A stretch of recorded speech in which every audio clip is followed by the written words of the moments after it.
Entonces, como siempre, arrancamos el módulo, en total son 5 clases, lo que vamos a ver es hoy un primer problema, la receta genérica, y de aquí para allá vamos a empezar a ver problemas y sus correspondientes algoritmos de solución. Entonces, el primer problema que vamos a ver es un problema que hemos visto hasta el cansancio en este curso, de hecho lo vimos desde la clase 2 y es, bueno, y de hecho fue el parcial del viernes y es números de Fibonacci. Entonces, por el parcial ya sabemos que la forma más eficiente de hacerlo es mediante dividir y vencerás, utilizando la forma matricial y la potenciación recursiva. Sin embargo, aquí nos vamos a volver a ver otras dos soluciones que habíamos discutido desde la clase 2, porque es el ejemplo uno de los ejemplos más sencillos para entender programación dinámica. Entonces, el problema, ni siquiera hay que explicarlo, dado un entero n, la salida es el enésimo término de la serie de Fibonacci. Listo. Si se acuerdan, cuando vimos la notación Big O, uno de los primeros algoritmos que analizamos fue Fibonacci recursivo versus Fibonacci iterativo. Listo. La solución que estamos viendo en este momento aquí en pantalla es el Fibonacci recursivo. Listo. Pero al margen de que sea recursivo o no, vamos a pensar en esa solución como una solución top-down. Y ese es un término que vamos a estar discutiendo a lo largo de todo este módulo. ¿Qué significa top-down? Que yo parto del problema que tengo que resolver, y entonces sería como la cima o el top de donde arranco, y me empiezo a devolver buscando otras soluciones que me permiten llegar a la solución que me están pidiendo. En otras palabras, si a mí me están pidiendo Fibonacci de n, mi problema es Fibonacci de n y lo empiezo a subdividir en otros subproblemas que empiezo a resolver recursivamente. Entonces a eso es lo que vamos a llamar top-down. Entonces en ese top-down, que aparte es recursivo, yo tengo que mi problema es Fibonacci de n. Yo tengo mi caso base y es, si n es menor o igual que 1 devuelvo n, en caso contrario devuelvo f de n menos 1 más f de n menos 2.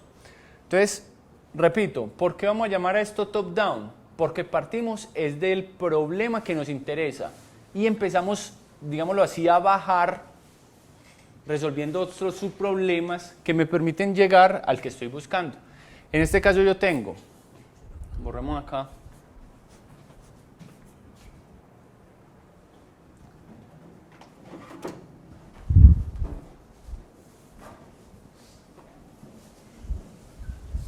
yo tengo como mi problema de interés f de n y yo empiezo a bajar. Entonces f de n es igual a ¿qué?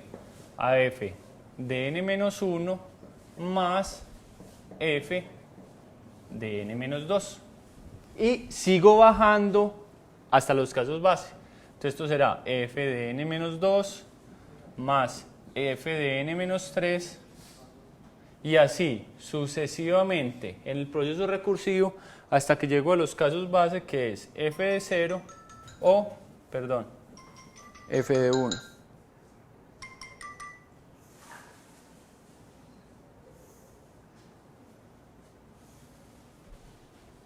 Listo, entonces es lo que vamos a llamar top-down, que da un árbol de recursión como el que les estaba escribiendo en el tablero, que ya lo hemos analizado varias veces. En contraste a esa solución top-down, en programación dinámica vamos a ver una contraparte, que es la solución bottom-up. ¿Qué significa bottom-up en este contexto? Que yo no parto de lo que me están preguntando, sino que antes parto de los casos base y empiezo a encontrar soluciones intermedias hasta llegar a la solución del problema que en realidad me interesa a mí. En otras palabras, yo empiezo por los casos bases, que es f de 0 y f de 1.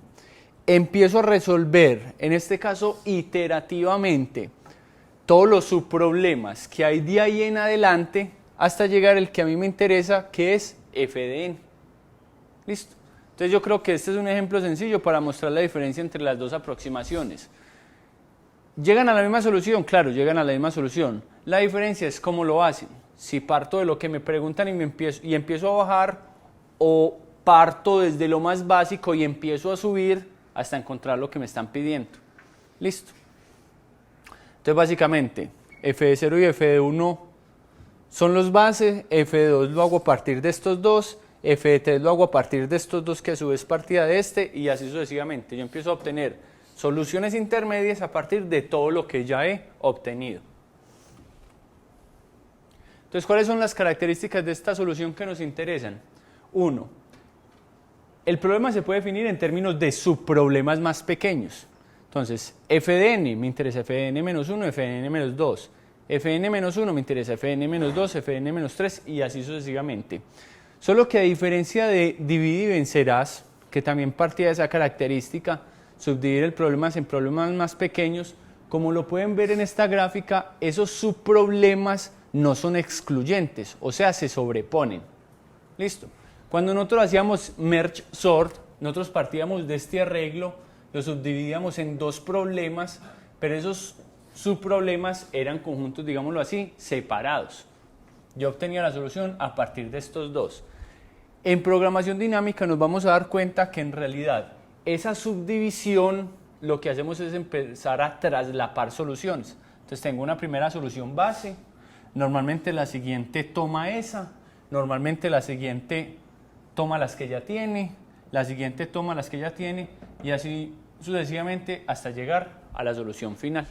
¿Listo?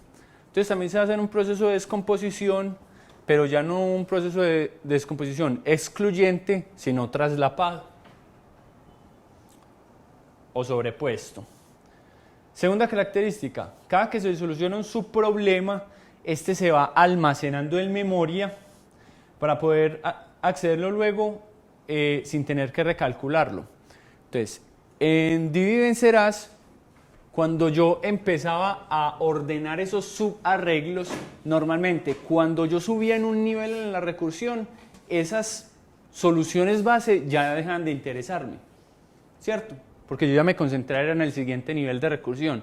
Y cuando resolvía ese, me concentré en el de arriba y me olvidaba de este. Y así sucesivamente. En programación dinámica, cada que yo calculo una de estas subsoluciones, siempre las guardo. ¿Por qué las guardo? Porque probablemente en una solución que esté más adelante va a utilizar una, varias o todas las que ya he calculado. Listo.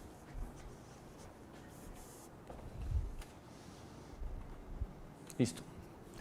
Eso es todo lo que hay que saber por el momento de programación dinámica y entonces podríamos ver el algoritmo de Fibonacci que todos conocemos de forma iterativa como un primer ejemplo de programación dinámica, que no sabíamos que era programación dinámica. Listo. Pero cumple con las características que acabamos de ver y con otras que vamos a ver en la receta general más adelante. Vamos a ver un primer problema que ya sí es diferente, pero al que le vamos a aplicar estas características y otras partes de la receta. Entonces el problema se conoce como máxima suma de elementos independientes o lo encuentra en la literatura como maximum independent set. ¿Cuál es la entrada? Una secuencia lineal de n elementos con pesos no negativos W. Listo.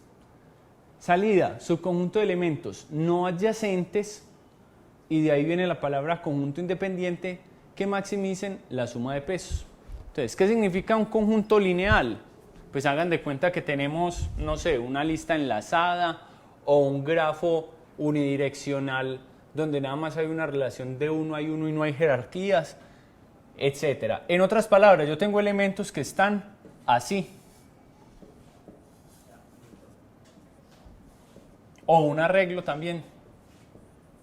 Cualquier estructura que sea lineal. Listo. Cada uno de esos elementos tiene un peso W. Entonces tendrá W0 o W1 dependiendo de donde quieren arrancar los índices. Este tendrá arranquémoslo con uno mejor. W1, W2, W3, etc. Y este tiene WN. Lo que me pide el problema es, ¿cuál es el subconjunto de estos n elementos que maximiza la suma de pesos, pero tienen que ser conjuntos independientes? Es decir, no pueden haber dos elementos contiguos dentro del subconjunto. Listo. Vamos a ver un ejemplo muy sencillo. Ese de ahí. Entonces, ese de ahí, ¿por qué es muy sencillo? Porque es que en realidad no hay sino 3, a ver, no mentiras, ya les digo cuántas soluciones hay.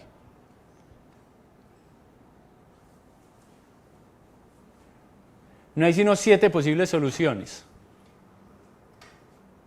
Listo. Entonces, primero, ¿cuáles son esas 7 posibles soluciones y cuál es la solución óptima?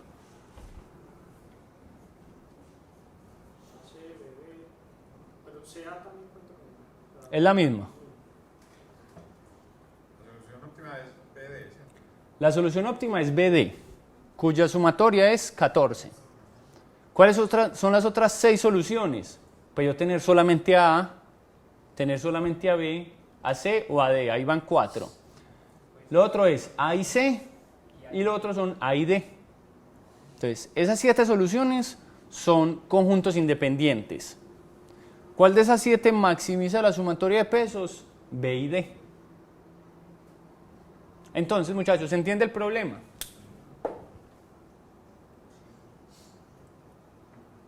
Listo. Papel y lápiz. Con lo que sabemos hasta hoy, ¿cómo lo resolverían? Cuando digo con lo que sabemos hasta hoy, ni cada se lo estoy pidiendo eficiente. Les estoy diciendo, o hagan búsqueda exhaustiva, o hagan greedy, o hagan divide y vencerás.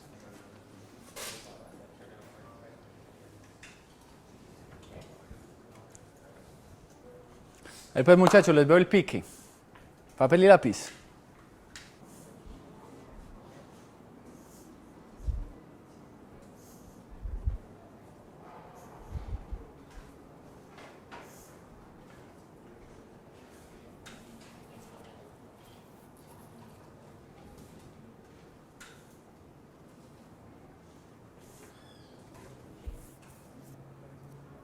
¿O es que están dudando de lo fácil que es?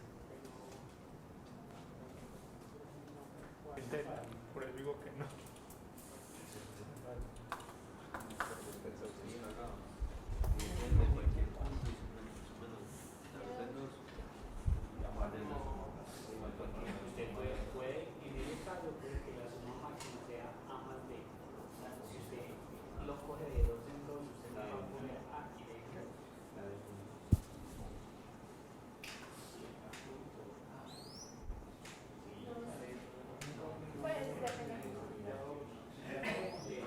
No, la respuesta no es coger día 2 porque entonces no habría sino 2 posibles soluciones y sería o la una o sería la otra. Y puede que no sea ni la una ni la otra.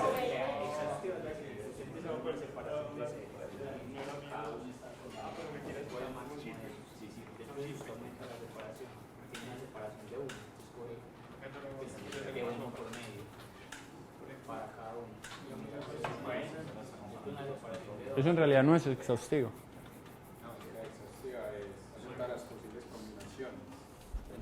Exacto.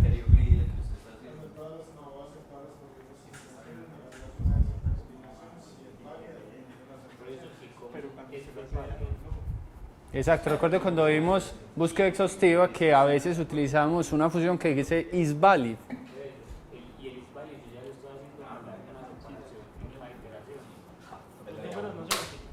No, pero puede que así no llegue a una solución óptima. O sea, lo que usted está diciendo, o están separados de A1 o de A2 y puede que sea una combinación de esas cosas.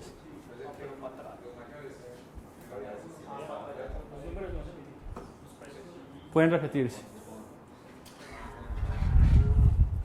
Supongo que su solución óptima sea 1, 3 y 6. Como usted está diciendo, no lo encontraría.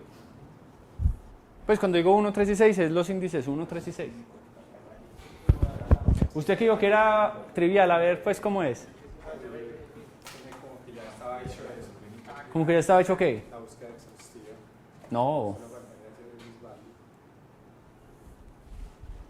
Bueno, escríbamelo completo y le digo si sí o no.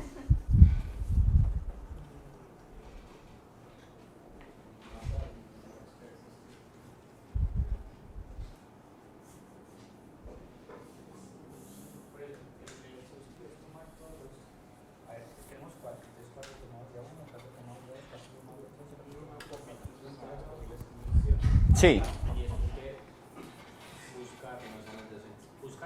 Sí. Buscar que vale es que ninguno de los 4 elementos o los 3 o los 2 sea adyacente y mirar si colocar en el sector, hacer permutaciones, ya mirar si los unos están adyacentes o no. Sí. ¿Pero permutaciones de qué? Tiene más elementos. No, en realidad no es permutaciones. Siga buscando. No, no.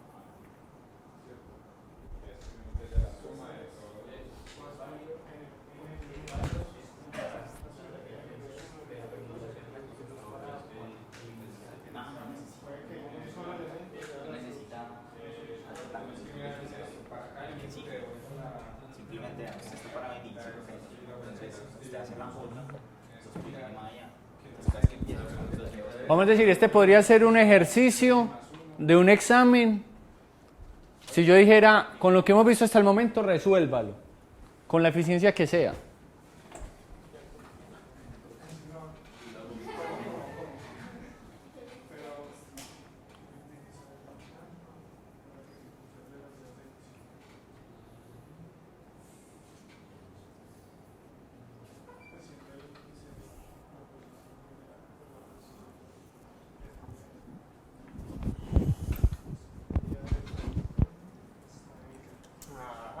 No puedo mirar.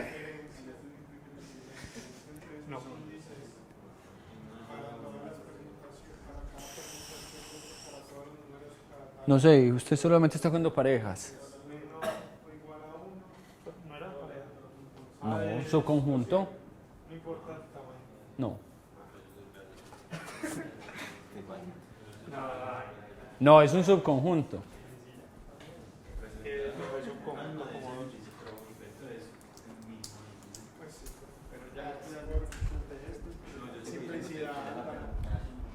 Bueno, espero ver por allí mejores resultados.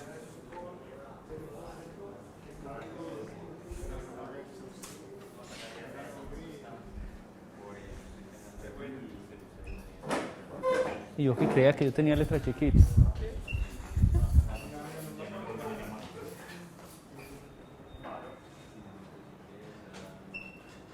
Pero usted nada más está cogiendo parejas.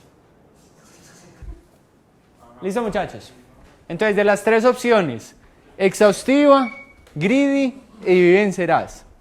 Empecemos. Greedy, no hay ningún criterio greedy demostrable que encuentre esa solución. Yo por ahí medio escuché los pensamientos. Que ordenarlo de mayor a menor y empezar a tomar el mayor, eso no lleva a la solución óptima. Listo, les pongo el ejemplo más sencillo. No tengo sino 3 elementos. 7, 9 y 8. Si yo los ordeno, tomaría el 9 y ya por la restricción de ser contiguos ya no podría tomar nada más, cuando en realidad lo óptimo es 7 y 8. Listo, y recuerden que el greedy es miope y una vez yo tomo una decisión no tengo cómo devolverme. Entonces, si ese fue el criterio que utilizaron, ese no sirve. Otros criterios greedy también tienen sus contraejemplos de que no funcionan. Entonces, greedy no es. Entonces, greedy no. Divide y vencerás. No sé. O sea, de pronto algo muy, muy rebuscado se podría hacer. ¿Cuál es la solución, digamos, lo más sencilla? Búsqueda exhaustiva. Pero búsqueda exhaustiva, ¿cómo? Búsqueda exhaustiva es, ensaye toda posible solución. Entonces la pregunta es, ¿cómo codificamos una solución? Para ese problema, si yo tengo n elementos, yo podría tener un arreglo binario de n posiciones. ¿Por qué es binario? Porque sería 0 si no lo considero en el subconjunto, 1 si sí lo considero, 0 si no, 1 si sí, y así sucesivamente. Todas las posibles combinaciones de este arreglo binario, ¿que son cuántas? No. ¿Cómo así? Eso no lo vimos. Eso no lo vimos en búsqueda exhaustiva. 2 a la n. Pues aquí tengo dos opciones, aquí tengo dos opciones, aquí tengo dos opciones. Entonces sería 2 por 2 por 2. ¿Cuántas son? N. 2 a la n. Y nosotros cuando pasamos por búsqueda exhaustiva vimos un algoritmo que generaba todas las combinaciones no permutaciones, sino combinaciones de un arreglo iario, en este caso de un arreglo binario. ¿Sí se acuerdan o no se acuerdan? Claro. Entonces yo generaría todas las combinaciones. Obviamente no todas esas combinaciones van a ser conjuntos independientes, porque él puede que tome 1, 1 y lo que sea de aquí para allá. Este 1, 1 significa que estos dos los tomé y son contiguos y no los podía tomar. Pero si se acuerdan de la receta general de los algoritmos por búsqueda binaria, nosotros podíamos incluir una función isValid de S. Entonces en este ejercicio, ¿qué sería isValid de S? Como yo ya tengo este arreglo binario, es tan sencillo como recorrerlo todo y preguntar, para cualquier posición i, la i más 1 es diferente. Sí, es que es, perdón, para todo i que sea igual a 1, la i más 1 es diferente de 1, sí, es porque es válido. Si no, si encuentra al menos 2 pegados, es que no. Entonces este isValid sería un O de n. Entonces, ¿cuál sería la solución total por este método? Sería 2n posibilidades por n para saber si es válido. Y si es válido, lo único que tendría que hacer es otro for para sumar los pesos de los que sí son e ir comparando. El que acaba de encontrar es mayor que el que había dicho que era mayor, si sí lo reemplazo, si no, no. Entonces sería algo como así. Pero en notación big O, ese 2 lo elimino, entonces sería n por 2 a la n. Listo. ¿Lo podríamos hacer? Claro que sí. Búsqueda exhaustiva. El problema es que para cualquier n mayor que 20, ya eso no nos va a dar. Pregunta. ¿Todos entendimos que se podía hacer por búsqueda exhaustiva y que en caso de hacerlo esa sería la eficiencia? Listo. Me sorprende que no lo hayan hecho así porque -1 para todos en búsqueda exhaustiva. Entonces, para un valor de n, ¿cuántas soluciones hay? Pues ya sabemos que 2 a la n. La solución por búsqueda exhaustiva por fuerza bruta sería todas las posibilidades de ese arreglo binario y por cada posibilidad mirar si es válido y si sí es válido, calcular la sumatoria. Listo. Entonces, eso serviría, no es práctico para cualquier valor grande de n. ¿Cómo más lo podíamos hacer? Que ya tiene que ver con el tema que estamos tratando hoy. ¿Cómo sería una solución top-down? Entonces una solución top-down, olvídense de lo que dice ahí, o sea, vamos a decir, no miren todavía lo que dice ahí, es lo siguiente. Borre esa imagen del cerebro.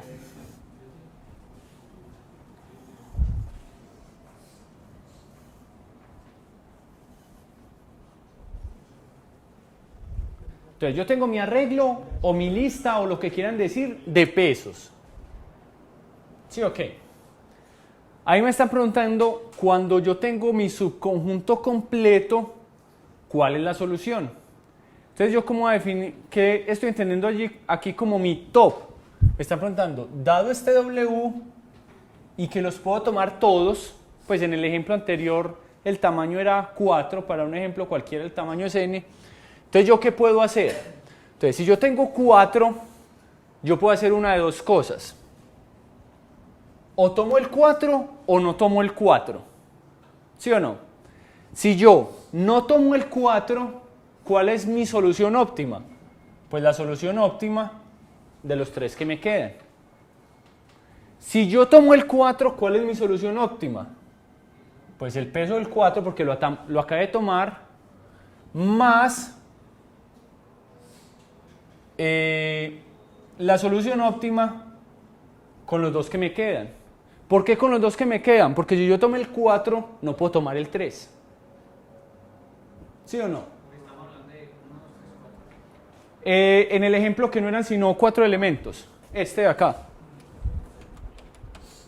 Este de acá. Pues, o sea, esto se puede generalizar para cualquier n, pero es simplemente para que el árbol cobre sentido. Entonces, cuando yo tengo W3, o sea, tengo mi arreglo de pesos, pero no puedo tomar sino 3. Entonces, ¿yo qué puedo hacer? una de dos cosas. O no tomo el 3 o tomo el 3. Si no tomo el 3, ¿cuál es mi solución? De los dos que me quedan. Si tomo el 3, ¿cuál es mi solución? El peso del 3 más lo que me quedó, que es W de uno solo. Por este lado, yo tengo W4 es un escalar, entonces no es sino sumar. Tengo esto de aquí. Entonces, si yo tengo para escoger solo entre 2, entonces ¿yo qué puedo hacer? O tomo el 2 o no tomo el 2. Si no tomo el 2, pues la solución óptima será la de tomar 1. Y si tomé el 2, entonces será W2 y ya. Porque no puedo tomar el 1 porque es contiguo y ya no tengo más. ¿Sí o no? Yo podría recorrer este árbol y mirar cuál es el máximo de todos. Para mejor decir, cuando yo ya llego a estos casos base, entonces yo ya tendría... perdón, no había terminado este de acá. W2, entonces es el mismo de allí. Lo único que puedo hacer es tomar el 2. Y en el 1 lo único que puedo hacer es tomar el 1. ¿No es cierto? Perdón, este de aquí es aquel de allí, sí. Cuando tengo 2 puedo hacer dos cosas. O no tomar el 2 y la solución óptima es el que me queda. O tomar el 2, que es el peso de 2, más lo que me queda. Bueno, pues que no me queda nada. Listo. Cuando tomo 1, pues no hay sino una solución que es tomar el 1. Y cuando no tengo 1, pues la única solución es tomar el 1. Ya si llegué a mis casos base, entonces ya sí me puedo volver. ¿Cuánto es W1? 5. 6. Vamos a decir, démosle estos números. 5, 6, 5, 7, 5, 6,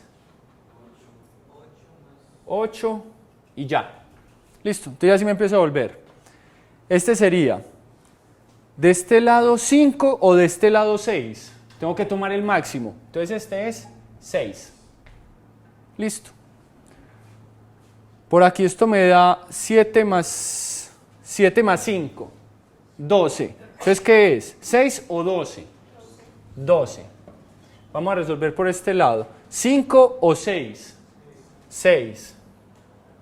Y por este lado, 12 o 14. 14. Ve ahí la solución. Entonces fue una solución top-down. Partimos de lo que me están preguntando y me empiezo a devolver. Listo. ¿Cómo me empecé a devolver? Simplemente siguiendo las reglas que me decía el problema. En este caso, ¿cuál es la regla? Que no puede ser contiguo. Y si no puede ser contiguo y yo parto por el final, no puedo tomar sino una de dos decisiones, que es, en ese elemento o lo tomo o no lo tomo. Y cada uno de ellos me abre dos caminos de acción, que eso se empieza a volver recursivo. Obviamente aquí no teníamos sino 4.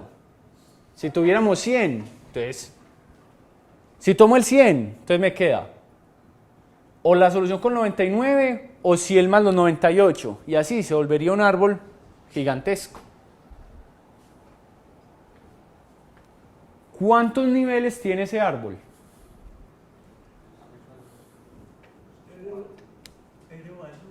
N más 1. Exactamente. Lo que pasa es que no es un árbol balanceado, pues un lado, dependiendo de si yo pongo en el izquierdo tomarlo o no tomarlo, pues va a ser más grande que el otro. Pero en total, los niveles del árbol van a ser N más 1. Pregunta. ¿Se entiende la solución top-down? ¿Sí se entiende cuál es la eficiencia del top-down?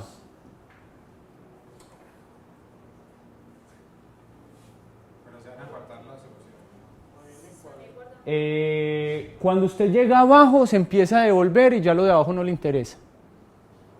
No, pero digamos, él encontró W1 de 2 allá arriba Ah, no se están guardando. Es como el top-down de Fibonacci. Usted no los guarda. Porque es top-down.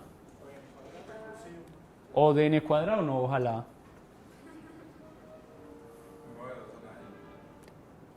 O de 2 a la n más 1. Porque ¿cuántos niveles dijimos que tenía? N más 1.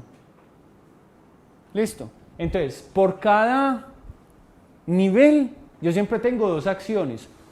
O no lo tomo o lo tomo. Listo. ¿Y cuántos niveles tengo en total? N más 1. Entonces, ¿cuál es la eficiencia del top-down? O de 2 a la n más 1. ¿Y cuál es el de búsqueda exhaustiva? O de n a la 2n. Entonces es ligerísimamente menor, pero prácticamente la misma cosa.